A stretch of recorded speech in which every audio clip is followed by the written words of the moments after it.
Olha só, o nosso compromisso aqui é sempre com a verdade. Nos incomoda e muito quando constatamos alguma injustiça, seja de que lado for.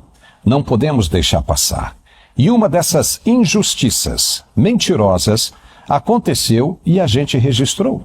É sobre isso que vamos mostrar no programa de hoje. Quando a gente diz que quem fala muito dá bom dia a cavalo, a gente está mostrando que a expressão é muito mais que um ditado popular. Que ela é real e está presente a todo momento em nosso cotidiano. O presidente Lula é um bom exemplo do que queremos mostrar. Toda vez que ele abre a boca de improviso, que começa a falar sem supervisão, pode colar nele, que vai sair bobagem dali. Vai sair alguma coisa que com certeza vai deixar os aliados dele e os marqueteiros de plantão de cabelo em pé.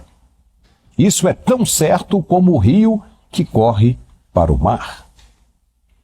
E não foi diferente da entrevista que Lula concedeu a um repórter de viés esquerdista nesta terça-feira. Sim, de viés esquerdista, porque nota-se claramente que ele não fez uma entrevista respeitando a abstenção partidária, a isenção da preferência política, e que o tempo todo concordava e ainda instigava o presidente, o lembrando de algumas passagens para que Lula não deixasse de falar, de registrar no bate-papo. Algo que pareceu o bem bolado, o combinado, mas que deu errado, de novo, e você vai ver já já. Essa é a cara do chamado consórcio, do pessoal que esteve sob esse manto do PT por mais de 20 anos e acha que o Brasil não sai da sarjeta agora por causa do governo Bolsonaro. Vê se pode. Que Bolsonaro é a razão da destruição do país. Que o bolsonarismo é uma lepra para o povo brasileiro. É impressionante isso. E são pessoas que estudaram, tiveram acesso à informação, que conhecem bem a história recente do Brasil, mas que mesmo assim continuam cegos, sem poder enxergar o que está acontecendo de novo, debaixo de seus narizes. E como explicar isso? A resposta é bem simples. Doutrinação nas escolas de segundo grau e nas faculdades também. As pessoas são ensinadas a enxergar o Estado como o salvador e o capitalismo como o selvagem destruidor. É o que se conhece como lavagem cerebral. Pois a entrevista foi tão dentro do bem bolado, tão dentro do combinado, que fez Lula se sentir confortável demais, se sentir em casa, mesmo a gravação acontecendo no Palácio do Planalto. E com isso o presidente relaxou, soltou a língua, sem perceber o que estava dizendo. Mas nós vimos, nós pegamos. E nós percebemos o que foi dito e que ninguém ainda mostrou. Então vamos dar uma analisada na entrevista do atual presidente, que teve de reconhecer o sucesso que foi o encontro das pessoas de bem na Avenida Paulista no domingo. Foi forçado a reconhecer. Veja o que ele disse. Não é possível você negar um fato. Eles fizeram uma manifestação grande em São Paulo. Sabe, isso, mesmo que não quiser acreditar, é só ver a imagem que tem a manifestação grande. Como as pessoas chegaram lá, como chegaram lá, é outros 500. O dado concreto é que foi a manifestação em defesa do golpe. Eles todos com muito medo, com muito cuidado, acho que tinha até um teleprompter para ele não falar nenhuma palavra que pudesse confundi-los, ou seja, confundindo até o Estado de Israel de 5 mil anos atrás com o Estado de Israel agora. É uma coisa meio assim, alucinante. Mas, de qualquer forma, é importante a gente ficar atento. Essa gente está demonstrando que eles não estão para brincadeira. Isso. Eles querem, sabe, continuar muito forte. Não é só no Brasil, não. É no Brasil, na América Latina, na Europa inteira, eles estão ganhando o corpo. Negando o quê? Negando a democracia, negando as instituições, ou seja, e falando as maiores barbaridades possíveis. Você viu que Lula disse que como as pessoas chegaram na Avenida Paulista é outra coisa. O que ele quis dizer com isso? Que essas pessoas foram pagas para chegar até lá? que tiveram veículos pagos pela direita para chegar até lá, como a esquerda é acusada de sempre fazer quando há aquelas manifestações públicas, distribuindo cachorro-quente e essas coisas todas? Ou, vamos combinar, não foi nada disso. Primeiro que todo mundo acompanhou a manifestação ao vivo e viu que não houve ataque nenhum às instituições democráticas, nenhum.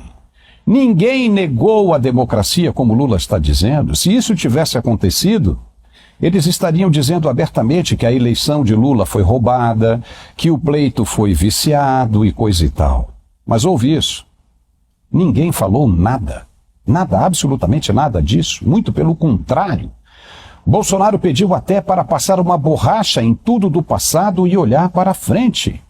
Ele disse, inclusive, em outra situação, que não se fala mais em eleições de 2022, que isso acabou, que é página virada. E a democracia foi aceita, sim, tanto que o presidente eleito e empossado está até hoje no poder, sentado em uma cadeira do Palácio do Planalto sem problema algum. Já está no 2º ano de mandato. O que se viu ali na Paulista foi a maior demonstração de democracia dos tempos modernos, sim. Mas a esquerda não concorda. Então não foi democracia por quê? Porque não foi do PT? Porque não se está de acordo com o que o governo diz? Então não é democrático? Para ser democrático tem que concordar com tudo que o governo faz? Ninguém pode discordar? Pois na manifestação não houve nenhuma ocorrência e nem mesmo faixas pedindo fora Lula e fora PT, nada disso. O pessoal que ali esteve por apoio ao que acredita, ao que espera para um futuro próximo.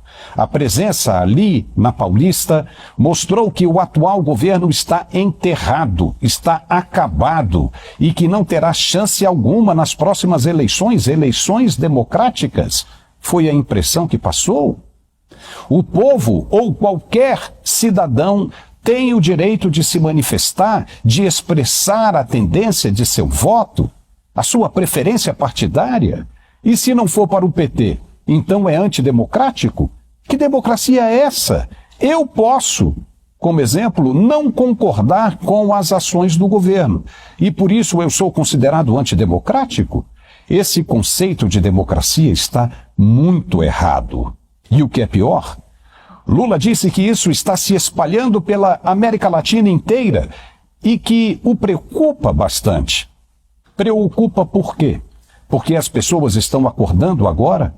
Porque estão tendo acesso a mais informação, a informação verdadeira, como nunca tiveram antes? Veja que até a época da pandemia o brasileiro só tinha acesso ao que dizia a TV Globo. Imagina como o país consumiu apenas o que a emissora queria em todos esses anos, recebendo verbas publicitárias do governo. Ela teve poder de influenciar como queria e como os governos queriam também. Agora não. Depois da pandemia a coisa ficou diferente, porque surgiram os profissionais da imprensa alternativa mostrando as verdades como elas são e não como os governos diziam que eram. E agora as autoridades criam narrativas para tentar reprimir a liberdade de expressão, para voltar novamente tudo o que era antes. Ou seja, se incomodaram com as imagens na Avenida Paulista, ficaram irritadas porque o país viu uma verdade que não era para ser vista, que não se pode negar. E agora depende das narrativas para as autoridades controlarem de novo os meios de comunicação, os meios de informação.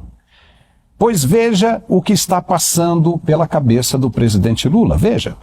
Esse dia eu estava vendo um vídeo, alguém me mostrou um vídeo, um cidadão, que eu não sei quem é, estava dizendo que eu estou morto. Não, o Lula está morto. Sabe, ele... A história dos clones, a fake news, a mentira. Esse aí já é o quarto sósia dele, ou seja, ele, agora só resta ele. Não dá para levar isso a sério. Sabe, mas isso é veiculado na televisão, nas redes sociais, como se fosse verdade. Essas e outras mentiras absurdas e mais absurdas. Ou seja, como é que você vai combater isso se você não tiver